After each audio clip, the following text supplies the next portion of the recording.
मुद्दे पर क्या कहेंगे आप?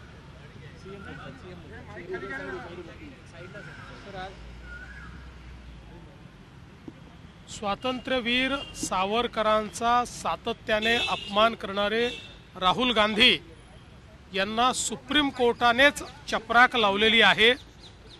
आता रोज संविधान हातामध्ये घेऊन फिरणारे राहुल गांधी सर्वोच्च न्यायालयाचा मान ठेवणार का, हा माझा प्रश्न आहे। आणि अशा प्रकारे यापुढे स्वातंत्र्य संग्राम सेनानींचा अपमान राहुल गांधी करणार नाहीत अशी मला अपेक्षा आहे। सुप्रीम कोर्टाचे मी आभार मानतो की सुप्रीम कोर्टाने किमान त्यांची जागा त्यांना दाखवली आणि ज्या प्रकारे भारतीय स्वातंत्र्याच्या नायकांना ते अपमानित करत होते, आता ते यापुढे अपमानित करणार नाहीत अशा प्रकारची माझी अपेक्षा आहे। भारत सरकारने पाकिस्तानी नागरिक जे भारतामध्ये आहे त्यांचा व्हिसा रद्द केलेला आहे आणि त्यांना तात्काळ निघून जायला सांगितलेलं आहे। या संदर्भात असे कोण नागरिक महाराष्ट्रामध्ये आहेत याची यादी तयार झालेली आहे। आम्ही मॉनिटरिंग करतोय, सगळ्या पोलीस स्टेशन्सला देखील सांगितलेलं आहे। तात्काळ वेळेमध्ये त्यांनी देश सोडून गेला पाहिजे या दृष्टीनं पूर्ण मॉनिटरिंग केलं जाईल आणि जर कोणी त्याच्यात दिरंगाई केली तर त्याच्यावर कायदेशीर कारवाई केली जाईल। कुठल्याही परिस्थितीमध्ये पाकिस्तानी नागरिक व्हिसा कॅन्सल झालेला हा या भारतामध्ये राहणार नाही, या महाराष्ट्रामध्ये राहणार नाही। या संदर्भात पूर्ण काळजी आम्ही घेतो आहोत। आज सुप्रीम कोर्ट ने स्वातंत्र्यवीर सावरकर जी का अपमान करने वाले श्रीमान राहुल गांधी को जिस प्रकार से एक झन्नाटेदार चाटा मारा है, मैं इसके लिए सुप्रीम कोर्ट का बहुत आभार व्यक्त करता हूं, क्योंकि लगातार राहुल गांधी स्वतंत्र संग्राम सेनानियों का, नायकों का अपमान करते रहे हैं और जिस भाषा का भी उन्होंने इस्तेमाल किया है इससे देश बहुत आहत है। मैं अपेक्षा करता हूं कि लाल संविधान लेकर घूमने वाले राहुल गांधी अब कम से कम सुप्रीम कोर्ट के आदेश का पालन करेंगे और स्वातंत्र्यवीर सावरकर के खिलाफ ये जो उल्टी सीधी बातें वो करते हैं वो करना बंद करेंगे। भारत सरकार ने पाकिस्तानी नागरिक जो भारत में आए हुए हैं उनका वीज़ा रद्द करने का निर्णय किया है। हमने तुरंत उनकी लिस्ट प्राप्त की है। महाराष्ट्र में उनको आइडेंटिफाई किया जा रहा है, पुलिस स्टेशंस को भी इत्तला दी गई है।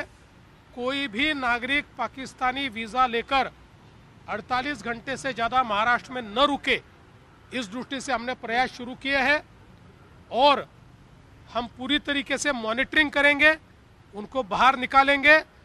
जो लोग ओवरस्टे करेंगे उनके ऊपर कानूनी कार्रवाई की जाएगी। सर, क्या इस बारे में अमित शाह से आपकी बात हुई कि अमित शाह ने आपको फोन करके इस बारे में कुछ जानकारी दी है? देखिए, सम्माननीय गृह मंत्री जी से इस संदर्भ में मेरी पूरी चर्चा हुई है।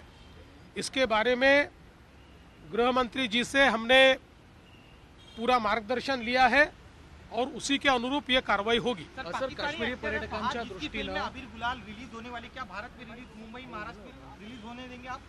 क्यों क्या? पाकिस्तानी एक्टर है सर। देखिए, पाकिस्तानी एक्टर या पाकिस्तानी प्लेयर इनके प्रति हमारे मन में कोई सिंपत्ती नाही आहे। सर, काश्मीरमधल्या ज्या पर्यटकांचं आपलं सगळे मदत कार्य सुरू आहे त्याची एक आज विमान सुद्धा येते, 232 प्रवाशांना घेऊन येते।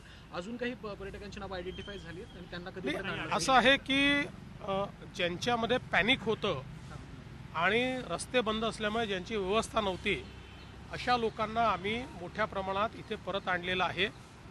आता जे तिथे पर्यटक आहेत त्यांचे स्वतःच्या व्यवस्था आहेत, कोणाच्या 1 दिवस उशिरा आहे, कोणाची 2 दिवस उशिरा आहे।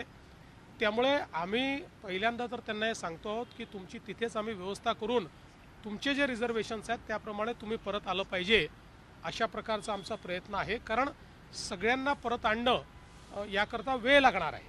त्याच्यामुळे त्यांनी जर त्यांच्या व्यवस्थेत, म्हणजे त्यांचे अनेकांचे विमानांचे बुकिंग आहेत पण ते बुकिंग एक दिवस नंतरचं आहे. त्यांना वाटतं एक दिवस आधी आम्ही आलो पाहिजे. तर पहिल्यांदा तर आमचा प्रयत्न आहे की त्यांनी त्यांच्या बुकिंगप्रमाणे यावं आणि त्याकरता तिथे त्यांची जी व्यवस्था करायची ती व्यवस्था आम्ही करतो आहोत. त्याकरता गिरीश महाजनजी तिथे स्वतः आहेत. पण त्यातले काही लोक थोडे घाबरले आहेत, काही पॅनिकमध्ये आहेत. अशा लोकांना आम्ही परत आणतो. सर, दुसऱ्या बाजूला एका बाजूला हे सगळं सुरू आहे.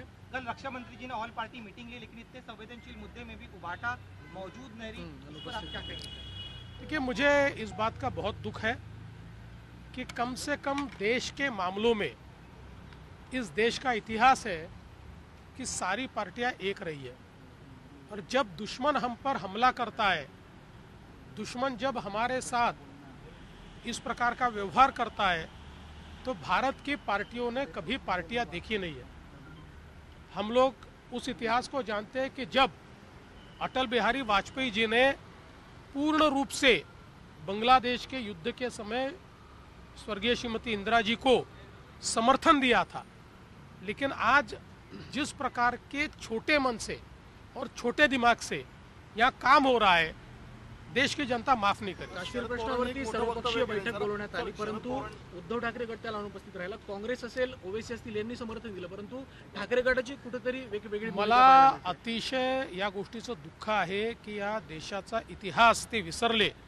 या देशाचा इतिहास असा आहे की युद्धाची वेळ असो, युद्ध सदृश परिस्थिती असो, देशावर हल्ला असो, देशाच्या संदर्भात एखादा विषय असो, या देशातल्या पक्षांनी कधी पक्ष बघितलेला नाही आहे.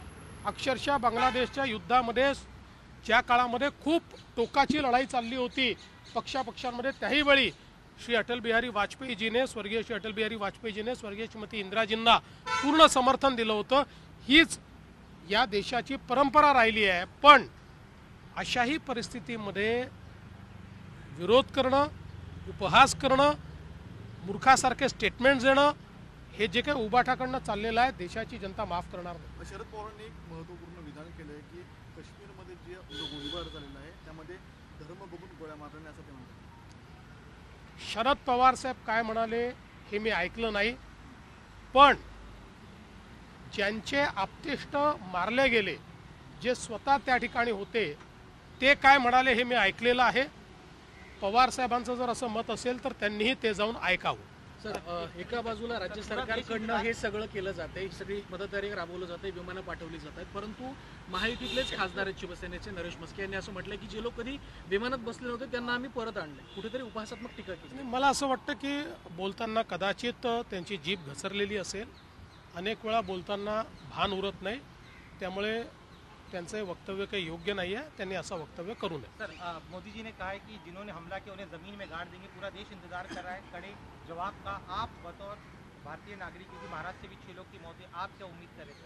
देखिए, मैंने अक्सर ये देखा है, मोदी जी जो बोलते हैं वो करते हैं.